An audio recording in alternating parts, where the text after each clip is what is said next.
अस्सलाम वालेकुम public, welcome back to my YouTube channel. आज हम बात करने वाले हैं ऐसे सिनेमैटिक यूनिवर्स के बारे में जिसमें लॉजिक नाम की चीज एग्जिस्ट ही नहीं करती। वो विल टॉक अबाउट जानी दुश्मन। ये एक ऐसी मूवी है जिसमें एक इंसान आधा आदमी होता है और आधा सांप, और दरमियान में सबकी एक्टिंग ऐसी है जैसे स्कूल फंक्शन में प्रिंसिपल ने जबरदस्ती स्टेज पर खड़ा कर दिया हो। फिल्म की शुरुआत होती है शादी से, एक तरफ दूल्हा दूसरी तरफ दोस्त, और सब ऐसे खड़े हैं जैसे किसी ने कहा हो गाइस कैमरा ऑन है, अब नेचुरल बिहेव करना। और फिर आता है हनीमून वाला सीन। विलन जैसे ही अपनी हरकतें स्टार्ट करता है, दुल्हन एक चबी स्केलेटन में कन्वर्ट हो जाती है, और ये हट्टा कट्टा स्केलेटन विलन की ऐसी धुलाई करता है कि दूल्हा विलन भी सोच रहा हो कि मैं WWE ऑडिशन देने आया हूँ। और फिर हमें बैक स्टोरी दिखाई जाती है जहाँ यही दूल्हा और इसका दोस्त मूवी की हीरोइन यानी विद्या के साथ संगीन जम करने की कोशिश करते हैं, और फिर हमारे सनी बाजी एंट्री लेते हैं दरवाजे को तोड़ते हुए, और दूल्हे और उसकी दोस्त की खूब धुलाई करते हैं। फिर सीन शिफ्ट होता है कॉलेज के सीन पर, जिसमें सब फ्रेंड्स देविया को कह रहे होते हैं कि इसको माफ कर दो और हमारी पार्टी ज्वाइन करो, और ऊपर से इनकी लॉजिक चेक करो कि अगर लड़की जॉब पर हंसती तो माफी बनती है। यानी कि इस फिल्म के हिसाब से क्रिमिनल जस्टिस सिस्टम का नया फॉर्मूला है, serious crime, funny joke, victim laughs, case close. भाई अगर ये सिस्टम है तो कल को कोई बैंक लूट कर कहेगा सर जी एक जोक सुनो, अगर पुलिस हंस दे तो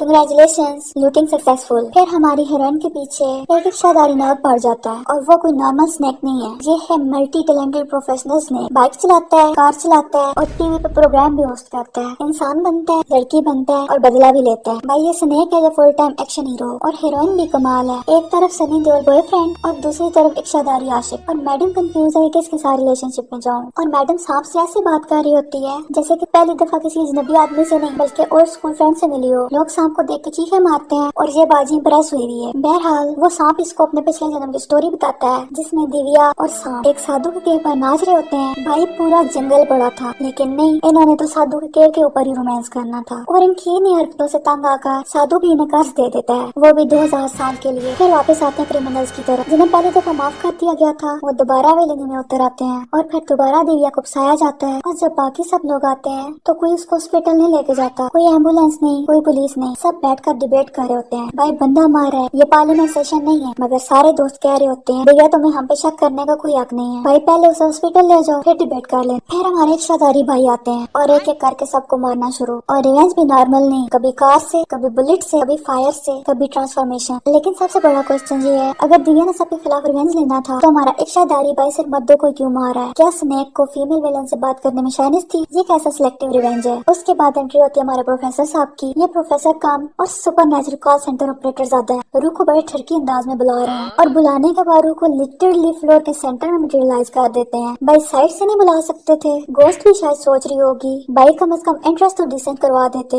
और फिर आते हमारे अक्षय कुमार, इनका तो लॉजिक अलग लेवल का है। स्नैक बुलेट से नहीं मरता, फायर से नहीं मरता, रॉकेट लॉन्चर से भी नहीं मरता, लेकिन थोड़ी सी सैंड आग पे चलेगी, ओह नो। भाई इमोर्टैलिटी का पूरा पैकेज लेके आए हो तो आई ड्रॉप्स क्यों नहीं साथ लेके आए? और फिर अक्षय कुमार को स्नैक मार देता है, फिर दोबारा मार देता है, फिर से मारता है, फिर पानी में डुबो के मारता है। इसीलिए फिर हमारा आता है स्विमिंग वाला सीन। एक को स्विमिंग नहीं आती, दूसरा से बचाने के लिए पानी में कूद जाता है। भाई अगर तैरना नहीं आता तो रेस्क्यू टीम को बुलाओ। यहाँ सबकी एक ही फिलॉसफी है, अगर मसला हल ना हो तो खुद ही मसले में कूद जाओ। एनीवेज आखिर में सनी पाजी, केमिकल, लॉकेट, मंत्रा, गोस्ट, स्नेक, अक्षय कुमार सबको एक ब्लेंडर में डालकर क्लाइमेक्स बना दिया जाता है, और सांप और दिव्या दोनों मार जाते हैं। और फिर हमें दिखाया जाता है कि दिव्या और वही सांप पता नहीं अपने कौन से वाले जन्म में उसी साधु की केव के ऊपर फिर से नाच रहे होते हैं। मतलब हद है। ये मूवी नहीं, ये वो फीवर ड्रीम है जो इंसान को 103 फीवर में 3 दिन सोकर आता है। और सबसे डेंजरस बात ये है कि मूवी खत्म होने के बाद भी आपको कुछ भी समझ में नहीं आता, लेकिन क्रेडिट देना पड़ेगा। इतनी बेतरतीब चीज को पूरे 3 घंटे तक कॉन्फिडेंट के साथ देखना भी एक रेयर टैलेंट है। तो पहले अगर तुमने ये मूवी देखी है तो कंग्रेचुलेशंस, तुमने सिनेमैटिक सर्वाइवल टेस्ट पास किया है। सो या that's it for this video. Thank you so much for watching. अब मैं मिलती हूँ तुमसे नेक्स्ट वीडियो में। अल्लाह हाफिज।